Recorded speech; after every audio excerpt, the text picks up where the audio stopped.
미국의 속성은 기술력 비슷한 분야는 힘으로 다른 국가를 눌러서 시장을 막아버리고 기술력이 앞선 분야는 초기에 시장 경제 운운하면서 다른 나라 시장에 진출해서 부를 축적하고 패권을 유지하고 있음. 미국, 동맹이 아니라 적국이네. 오늘 중국을 이렇게 키워놓은 게 누군가? 미국이 중국을 키우고 동맹국이 책임져야 하는가? 바이든의 욕심 때문에 세계가 고통 속으로 진입되는군요. 욕심을 잉태한즉 죄를 낳고 죄가 장성한즉 사망을 낳는다는 바이블 말씀 생각납니다. 바이든이 멸망의 길로 가고 있습니다. 무슨 이유로 네티즌들이 그렇게 반응하고 댓글을 달았을까요? 한번 같이 봅시다. 미국 민주당의 중간선거 패배 가능성이 높아지는 가운데 바이든 행정부가 전기차와 관련한 한국의 우려를 무시하고 IRA를 강행하겠다는 뜻을 밝혔습니다.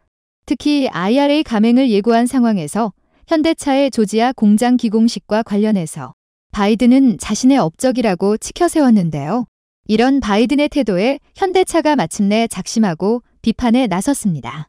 이런 가운데 한국에서는 세계 최대 규모의 전기차 관련 공장을 건설하면서 향후 미국의 전기차 견제에 대한 대응을 준비하고 있는 상황입니다.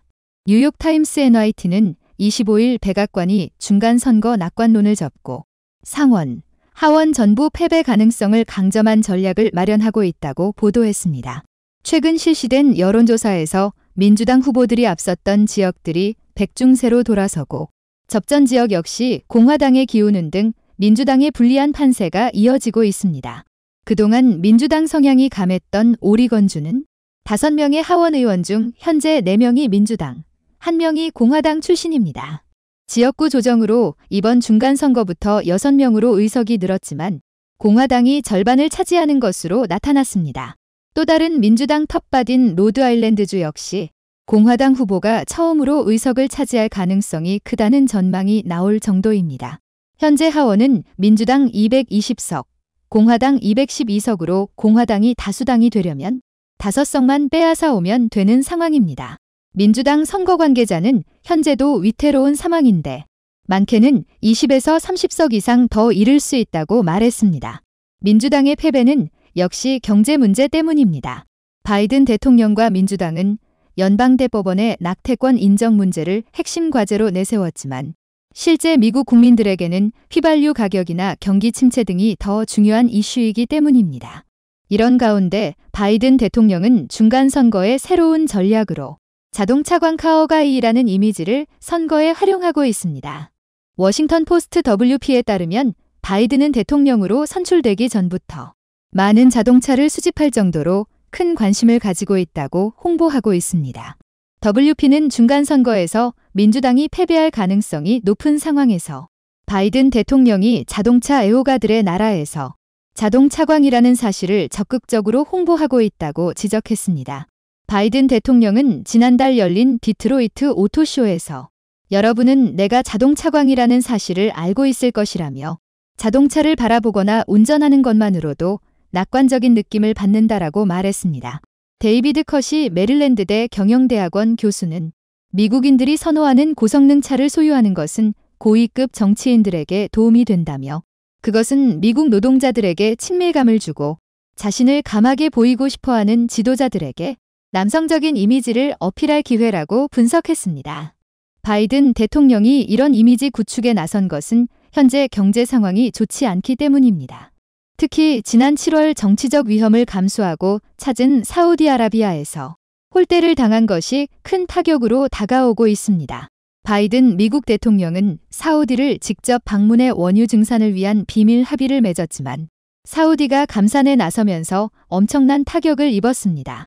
NYT에 따르면 바이든 대통령은 중간선거를 앞두고 사우디의 실권자 무함마드 빈 살만 왕세자와 만나 육아 안정을 되찾기 위한 노력에 나섰습니다. 치솟는 물가로 인해 중간선거를 앞두고 인플레이션 대처가 절실했던 바이든 대통령은 국내외 우려에도 불구하고 물가 안정을 위해 사우디를 직접 방문한 것입니다. 하지만 회담에도 불구하고 사우디가 주도하는 석유 수출국 기구 오펙 플러스는 지난 5일 원유 생산량을 하루 200만 배럴씩 감축하기로 결정했습니다. 당초 사우디와의 비밀 합의를 통해 물가를 잡아 중간 선거에서의 호재를 기대했던 바이든 대통령과 참모진들 사이에선 불만의 목소리가 나오기 시작했습니다. 미 백악관 관계자는 이 같은 사우디의 결점에 미국 정부도 당황하고 분노했다면서도 에너지 정책은 원유 생산량이 아닌 유가에 초점이 맞춰져 있다며 올해 들어 원유 가격이 30% 이상 인하됐기에 정책은 효과를 내고 있다고 볼 수 있다고 강조했습니다. 하지만 우크라이나 전쟁으로 미국산 에너지 수출 규모가 사상 최대치를 기록하면서 미국의 물가 잡기는 쉽지 않을 것으로 전망됩니다. 미국 TA는 지난주 미국산 원유 및 석유 제품 수출량이 하루 평균 1,140만 배럴로 사상 최대 기록을 세웠다고 26일 발표했습니다. 직전 주보다 하루 평균 200만 배럴 늘었는데 지난주 원유 수출량이 하루 평균 510만 배럴로 사상 최대를 경신했기 때문입니다. 이는 러시아가 우크라이나를 침공한 이후에 에너지 부족에 시달리게 된 나라들이 미국산 원유 수입에 의존하게 된 결과입니다. 러시아는 자국과 독일을 잇는 가스관 노르드 스트림 1을 통한 천연가스 공급을 지난달 초부터 무기한 중단했고 에너지 대란을 맞게 된 국가들이 미국산 원유 및 액화 천연가스 LNG를 사들이고 있습니다. 여기에 오펙 플러스가 감산을 결정하고 유럽연합EU의 올해 말 러시아 원유 금수 조치를 시행하기로 합의하면서 미국의 원유 공급 능력이 세계적으로 중요해졌습니다. 이는 바이든 행정부에는 반갑지 않은 소식입니다. 미국 인플레이션의 주요 원인 중 하나인 기름값 상승을 억제해야 하는 상황이기 때문에 바이든 행정부는 수출 제한으로 자국의 기름값을 잡는 방안을 검토한 것으로 알려졌습니다. 제니퍼 그랜홈 미국 에너지부 장관은 지난 8월 정유사들의 휘발유 등의 수출을 늘리지 말고 재고를 확충하라고 요구하면서 이에 따르지 않을 경우에 모종의 조치를 취하겠다고 언급한 바 있습니다. 그러나 동맹국들이 미국산 에너지에 의존하고 있는 상황에서 바이든 행정부가 수출 통제에 나설 경우에 외교적 후폭풍이 만만하지 않을 것이라는 예상도 나옵니다.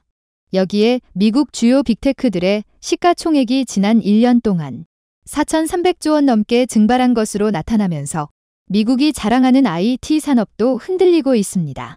2013년 이후 가장 낮은 매출 증가율을 보였습니다.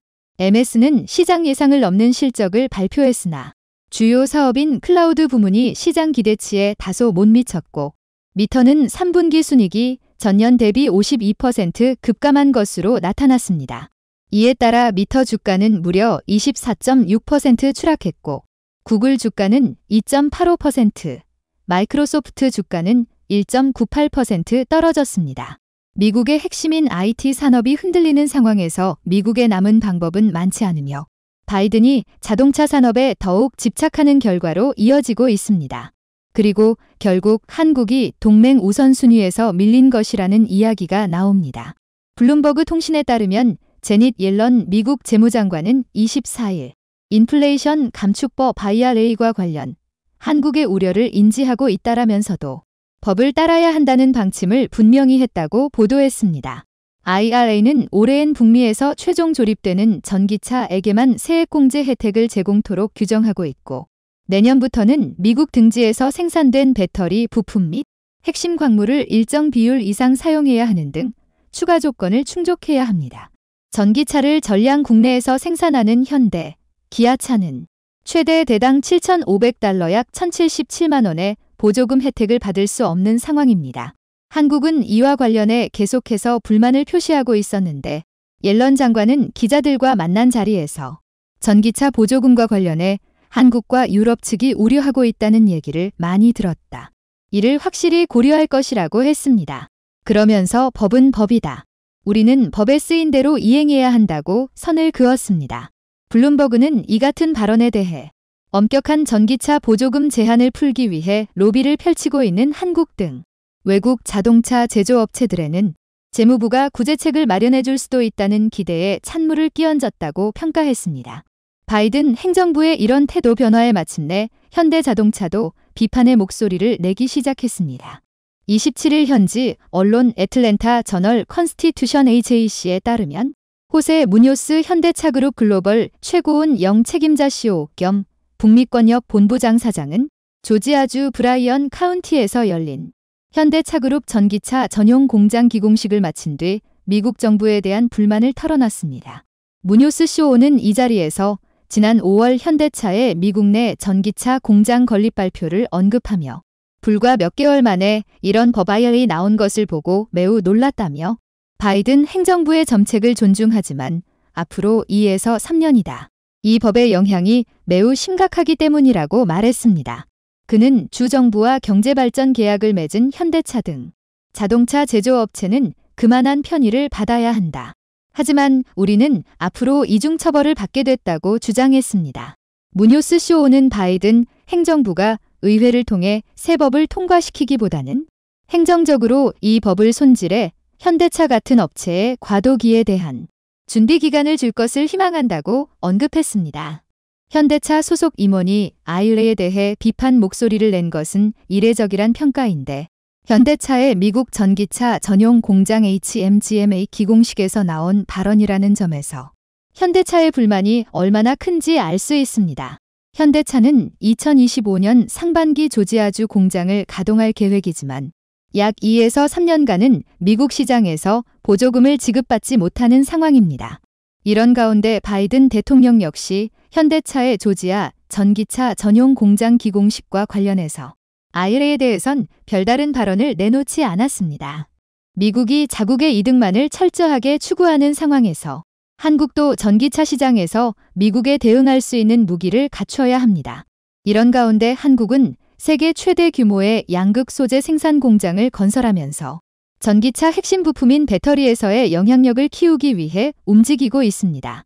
2차 전지 전문 기업인 에코프로는 경북 포항의 단일 공장으로는 세계 최대 규모의 양극 소재 생산 공장을 건립했습니다. 포항시는 23일 에코프로가 북구 흠의 읍영일만 산업단지 내에코 배터리 포항 캠퍼스에서 양극 소재 생산 공장인 CMC를 준공했다고 밝혔습니다. 이 공장은 양극 소재 생산 기업인 에코프로 EM이 만들었는데 하이니켈계 양극 소재 기업인 에코프로 BM과 삼성 SDI가 공동 출자해 설립한 회사입니다. CMC는 2차 전지 양극 소재를 생산하는 단일 공장으로서는 세계 최대 규모인 연간 5만 4천 플러스의 생산 능력을 갖습니다. 에코프로 EM은 지난해 준공한 CM6 공장에서 연간 3만 6천 플러스를 생산해 이번 CM7 공장 준공으로 총 9만 플러스 규모의 2차 전지 양극 소재 생산 능력을 보유하게 됐습니다. CM7 공장은 시운전 과정을 거쳐 내년 1분기부터 본격 가동되고 생산된 양극 소재는 전량 삼성 SDI에 납품됩니다. 앞서 에코프로는 2017년부터 포항 영일만 산업단지에 2차 전지 관련 산업을 모은 에코 배터리 포항 캠퍼스를 구축하고 있습니다. 올해까지 약 1조 2천억 원을 투자해 600여 개 일자리를 창출했을 정도입니다. 박종환 에코프로 EM 대표는 에코프로의 하이니켈 양산 공정 기술과 삼성 SDI의 첨단 2차 전지 설계 및 제조 기술이 결합해 본격적인 시너지 효과가 발생하고 있다고 언급했습니다. 배터리 소재를 확보하는 것이 중요한 이유 중 하나는 현재 바이든 행정부가 러스트벨트로 불리는 미국 제조업 중심 지역을 배터리 벨트로 바꿔내겠다는 목표를 선거 전략으론 내세웠기 때문입니다. 옐런 장관은 26일 오하이오주에서 연설을 진행하며 해당 지역을 포함한 미국 전역의 글로벌 배터리 기업이 현재까지 1천억 달러 이상의 투자 계획을 내놓았다는 점을 강조했습니다. 그는 미국 중부 지역에 전기차 배터리 투자가 물밀듯 밀려오고 있는 것은 해당 지역이 배터리 벨트로 바뀌고 있다는 점에서 매우 중요하다고 말했습니다. 오하이오주와 인디애나주, 미시간주와 켄터키주 등 지역은 과거 제조업 중심 기지로 부흥했지만 미국에서 제조 공장이 점차 줄어들며 경제 발전이 쇠퇴한 러스트벨트로 꼽힙니다. 러스트벨트에 해당하는 주는 대부분 미국 주요 선거에서 치열한 겸함이 벌어지는 지역이라는 점에서 더욱 의미가 있습니다. 옐런 장관이 오하이오주에서 바이든 정부의 배터리 투자 유치 성과를 앞세운 것도 11월 8일 열리는 미국 중간선거를 앞두고 민주당을 위한 지원 사격에 나선 것으로 분석됩니다.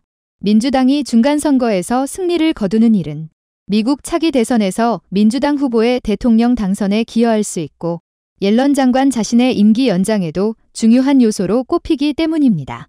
옐런 장관은 그동안 재무 측면의 사안 이외에는 대체로 바이든 정부 정책에 말을 아껴왔지만 미국 중간선거 결과가 불투명해지면서 적극적으로 사실상의 지지 연설에 나선 것으로 분석됩니다.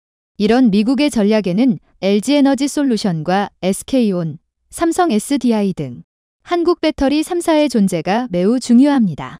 그런데 지금과 같은 방식이라면 미국이 전기차나 반도체처럼 배터리 산업도 자국에서 강제로 생산할 것을 요구할 수도 있는 상황입니다. 따라서 국내에 배터리 소재 관련 시스템을 구축하는 것이 무엇보다 중요합니다. 한국을 배터리 핵심 국가로 만들어야 향후 미국과의 관계에서 유리한 위치에 설 수 있기 때문입니다. 선거 승리를 위해 여러 가지 시도하던 바이든이지만 결국 경제 문제를 막을 수 없다는 것이 증명되고 있습니다. 이는 다른 나라들도 마찬가지로 한동안은 자국의 경제 살리기를 위한 치열한 경쟁이 예상됩니다. 한국도 경쟁에서 살아남기 위해서는 정신을 바짝 차려야 할 것 같습니다. 현재 바이든 장부의 IRA 법안으로 전 세계의 자동차 업계들은 충격에 휩싸인 상태입니다. 그 중에서도 미국에 이미 막대한 투자를 하기로 한 현대자동차에 바이든 정부는 마치 처음부터 이럴 생각이었는지 현대차의 대규모 투자 약속을 받아낸 뒤 몇 달 뒤 바로 이와 같은 조처를 했습니다. 그런데 꼼짝없이 피해를 감수해야 할 것으로 생각됐던 한국 기업들은 생각지 못한 대응을 하며 IRA 법안을 극복하기 시작했다고 하는데요. 더욱 놀라운 것은 한국 기업들이 IRA 법을 극복하기 시작하자 미국 의회와 기업들에서 바이든 정부에 항의하는 모습이 나오기 시작해 놀라움을 주고 있습니다. 얼마 전 바이든 대통령이 자국에서 생산되는 전기차에만 보조금을 지급하겠다고 발표하며 한국을 포함한 전 세계 자동차 업계들은 충격에 잠겼습니다. 심지어 자동차 차체뿐 아니라 배터리부터 작은 부품 하나까지 모두 북미 지역에서 생산되어야 하는 조건을 포함하고 있어 파장은 더욱 커졌습니다. 특히 한국은 미국 내 공장이 완공되는 시기까지 수천억 원의 피해가 예상되어 국가 차원에서 강한 반발을 계속하고 있습니다. 그런데 놀랍게도 현대자동차는 반발할 시간도 없다는 듯이 놀라운 대책들을 속속히 발표하기 시작하는 모습입니다. 현대자동차 그룹이 전 세계 공장 가운데 최초로 미국에 현대차 기아가 공유하는 전기차 전용 생산 공장 건립에 들어갈 계획을 밝혔습니다. 현재 BMW, 도요타 등 주요 자동차 업체들은 미국의 전기차 배터리 공장이나 완성차 공장을 보유하고 있지만 전기차 전용 생산 공장을 가진 기업은 없습니다. 그런데 현대자동차가 IRA 법안을 빠르고 높은 효율로 극복하기 위해 이런 결정했는데요. 이에 자동차 업계 관계자는 전기차 전용 공장을 조기에 준공하는 방안을 놓고 현대차그룹이 우리 정부 측과 협조하면서 움직이고 있는 것으로 안다며 특히 한국과 미국 정부 간 협상 여지가 남아있는 만큼 현대차그룹은 그 움직임까지 면밀히 지켜볼 것으로 예상된다고 말했습니다. 이로써 현대차그룹은 현대차, 기아의 제네시스를 모두 생산하는 전기차 공장을 짓기 위해 조지아주 서베너 지역에 총 55억 달러, 한화로 7조 5천억 원을 투자할 것을 밝혔습니다. 그리고 현재 기아는 현대차와 별도로 멕시코에 5,800억 원을 투자해 공장 증설을 시작했습니다. 미국의 IRA 제정으로 새로운 전기차 생산 거점이 된 멕시코에 일부 생산 라인을 전기차에 적합하게 개조할 것으로 보입니다. 이는 자동차 업계에서 IRA 법안에 대응하기 위한 플랜 B로 평가받고 있습니다. 앞서 기아는 지난 2016년 멕시코에 30억 달러를 투자해 현지 완성차 공장을 설립한 바 있습니다. 그리고 이번 추가 투자로 기아의 멕시코 투자액은 총 34억 8천만 달러로 늘게 되었죠. 그러자 멕시코 누에보 레온주의 가르시아 주지사는 기아의 이번 투자로 5개 이상의 새로운 생산 시설이 마련되고 이에 800개의 새로운 일자리가 창출될 것이라며 이미 추가 투자 금액 중 6,700만 달러는 인프라 개선 등에 사용됐다고 밝혔습니다. 현재 멕시코에서 생산되는 전기차는 IRA 법안에 제재받지 않아 기아는 멕시코 공장에 더욱 많은 투자를 할 전망인데요. 특히 멕시코의 평균 인건비는 중국보다도 저렴해 많은 기업이 생산 거점으로 눈여겨보고 있는 상황입니다. 그리고 기아의 멕시코 공장이 더욱 빛을 발하게 된 이유가 있습니다. 전기차에 필수적으로 사용되는 자원인 리튬은 멕시코부터 중남미 전반에 걸쳐 가장 풍부하게 매장돼 있습니다. 이에 멕시코는 전 세계에서 가장 많은 리튬이 있는 국가인 볼리비아, 칠레, 아르헨티나 등과 연합을 결성해 리튬 개발을 대대적으로 할 것을 밝힌 바 있습니다. 그리고 얼마 전 멕시코는 리튬 개발을 국유화로 전환해 리튬 개발에 총력을 다할 것을 전했습니다. 현재까지 대부분의 전기차 업체들은 리튬을 중국으로부터 공급받아 왔습니다. 하지만 중국의 공급망은 항상 불안하기에 공급망 다변화가 절실하죠. 따라서 기아가 멕시코에서의 영향력을 확장한다면 멕시코와의 협력으로